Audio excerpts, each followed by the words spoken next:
Rajasthan police ने विगत समय में अपराध नियंत्रण, कानून व्यवस्था और तकनीक आधारित पुलिसिंग के क्षेत्र में उल्लेखनीय उपलब्धि हासिल की है। गंभीर अपराधों में उल्लेखनीय गिरावट, पेपर लीक माफिया पर प्रभावी कार्रवाई की गई। उन्होंने बताया कि अब पुलिस अपराध होने के बाद कार्रवाई तक सीमित नहीं रहेगी, बल्कि अपराध की रोकथाम, तकनीक आधारित स्मार्ट पुलिसिंग और अपराधियों की आर्थिक कमर तोड़ने की रणनीति पर विशेष जोर दिया जाएगा।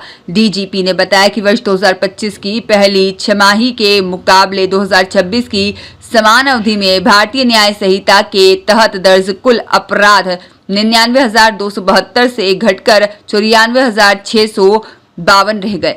वहीं स्थानीय और विशेष अधिनियमों के तहत दर्ज मामलों में वृद्धि पुलिस की सक्रिय कार्यवाही का परिणाम है। उन्होंने बताया कि हत्या के प्रयास, डकैती, लूट, अपहरण, दुष्कर्म, पॉक्सको और SC/ST एक्ट के मामलों में उल्लेखनीय गिरावट दर्ज की गई है। संपत्ति संबंधी अपराधों में भी रिकवरी में बड़ा सुधार हुआ है। लूट के मामलों में बरामदगी 71% से बढ़कर 79.09% और नकबजनी में 9.58% से बढ़कर 58.24% तक पहुंच गई है। साइबर अपराधों पर नियंत्रण के लिए सभी 41 पुलिस जिलों में साइबर थाने स्थापित किए जा चुके हैं और साइबर हेल्पलाइन 1930 को और मजबूत किया गया है। डिजिटल अरेस्ट जैसे मामलों में भी बड़ी कार्रवाई करते हुए करोड़ों रुपए की राशि होल्ड कर पीड़ितों को राहत दी गई है। नशा तस्करी के खिलाफ चलाए गए विशेष अभियान में NDPS एक्ट के तहत रिकॉर्ड कार्रवाई करते हुए कई बड़े तस्करों को गिरफ्तार किया गया और करोड़ों रुपए की अवैध संपत्तियों पर ध्वस्तीकरण की कार्रवाई की गई।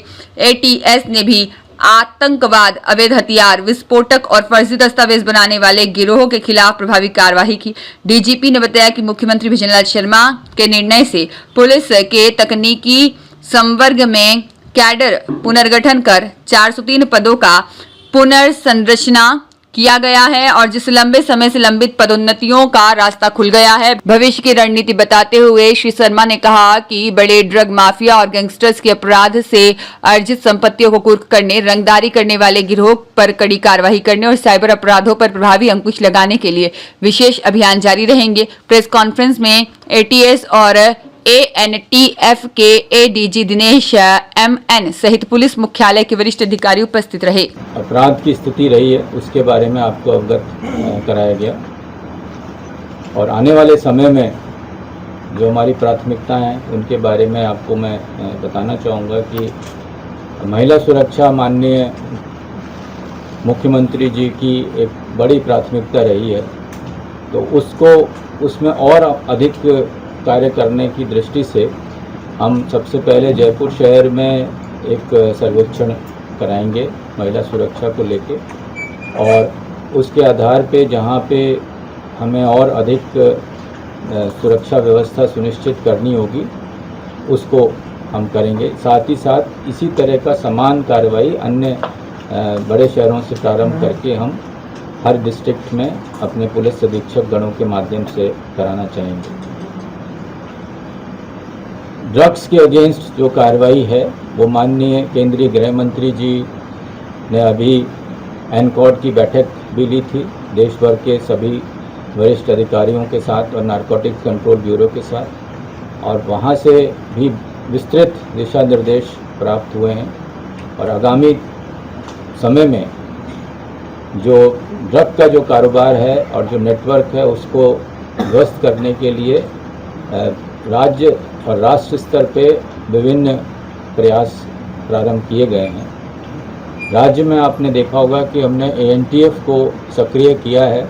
एक IG, एक DIG और एक SP रैंक के अधिकारी वहाँ पर गत समय तैनात किए गए हैं और 16 जिलों में हमारी चौकियाँ जो ANTF की हैं उनको सक्रिय किया गया है, जिसके परिणाम भी आने लगे हैं और बड़े स्तर पे गत समय की अपेक्षा में हमारे द्वारा, हमारी टीम्स के द्वारा न केवल डोडा अफीम पकड़ी जा रही है बल्कि साथ साथ जो MD की फैक्ट्रियां सो कॉल्ड हो रही थी उनमें भी इस वर्ष में उल्लेखनीय कार्य किया गया है। साथ ही साथ कई जिलों में आपने देखा होगा जो अपराधी इसमें लिप्त थे उनके प्रॉपर्टीज़ को भी ध्वस्त करने की कार्रवाई की जा रही है। आने वाले समय में जो एक विशेष फोकस है अपराध नियंत्रण में वो इस बात का भी रहेगा कि न केवल अपराधियों के विरुद्ध प्रभावी कार्रवाई हो, बल्कि साथ साथ उनको आर्थिक लाभ से भी पूर्णतः वंचित किया जाए। तो जहाँ जहाँ भी उनका कोई फाइनेंशियल बेनिफिट अगर उनको मिला है और उससे यदि कोई आपराधिक कमाई से कोई संपत्ति अर्जित हुई है तो उसको चिन्हित करके उसके विरुद्ध सख्त कार्रवाई की जा रही है। इस संबंध में ऑलरेडी आपने देखा होगा कई स्थानों में हमारे अधिकारियों ने इसमें कार्रवाइयाँ की भी हैं। साइबर क्राइम एक दूसरा विषय है जो कि आज आम नागरिक को बहुत व्यथित करता है।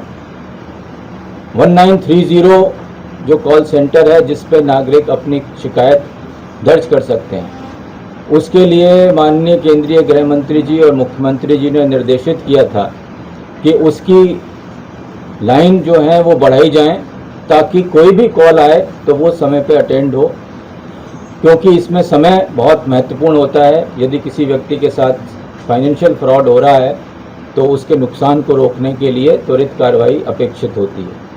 तो उस क्रम में हमने ऑलरेडी 16 लाइनें बढ़ाई हैं। गत समय में 16 लाइनें हमने पिछले 3 हफ्तों में हमने इसमें वृद्धि करी है और उसका एक नतीजा ये रहा है कि जो कॉल अटेंड करने का हमारा प्रतिशत था वो 90% से तो लगभग 100 के आसपास, यानी कि अब कोई भी कॉल आ रही है तो हम उसको समय पे अब हम अटेंड कर पा रहे हैं। साथ ही साथ बैंक अधिकारियों से समन्वय करके उनके नोडल ऑफिसर्स को भी हमने अपने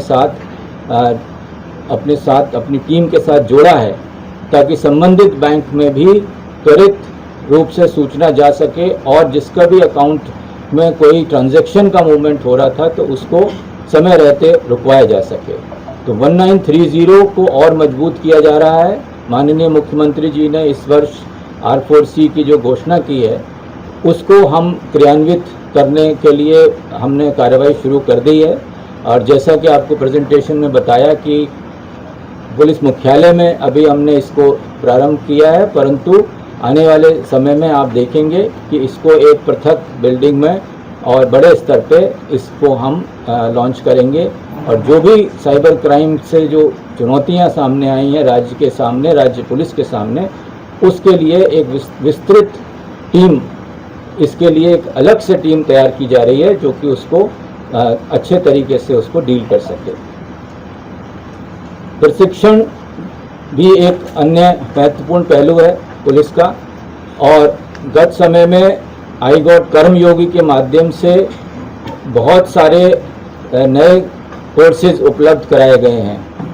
और ये ऑनलाइन कोर्सेज की विशेषता ये है कि इसके लिए पुलिस कर्मियों को अपना ड्यूटी स्थान से अलग जाके और कहीं अपने दूसरे स्थान अपनी ड्यूटी को छोड़ के ये नई चीज़ें सीखने के लिए कहीं बाहर नहीं जाना पड़ता।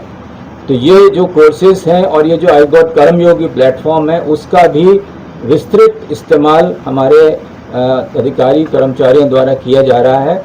और बड़ी संख्या में इसमें लोगों ने न केवल रजिस्टर किया है बल्कि कोर्सेज को कंप्लीट भी किया है। और इस पर हमारा लगातार फोकस है कि जहां आवश्यक है वहां पे एकेडमी बेस्ड ट्रेनिंग हो, और जहां पे नहीं जा पा रहे हैं लोग वो ऑनलाइन ट्रेनिंग कोर्सेज कंप्लीट करके अपनी स्किल्स को बढ़ा सकें। अब जो ट्रेनिंग कोर्सेज हो रहे हैं, आज ही हमने नए RPS के बैच की ट्रेनिंग शुरू की है, उसमें भी परिवर्तन लाया गया है। एक मॉड्यूलर ट्रेनिंग की व्यवस्था की गई है। जो केंद्रीय गृह मंत्रालय ने जो नवीन सिलेबस तैयार किया था विस्तृत एफर्ट्स के साथ में, तो नया सिलेबस भी राजस्थान शायद पहला राज्य है जहाँ पे हमारे जो सीधे भर्ती के जो RPS अधिकारी हैं उनको हम जो नवीन सिलेबस तैयार किया गया है उसके आधार पर ही अब हम ट्रेनिंग देंगे, जिसमें न केवल कुछ नए विषय शामिल किए गए हैं बल्कि साथ ही साथ ट्रेनिंग की पद्धति में भी बहुत बड़ा बदलाव किया जा रहा है। त्वरित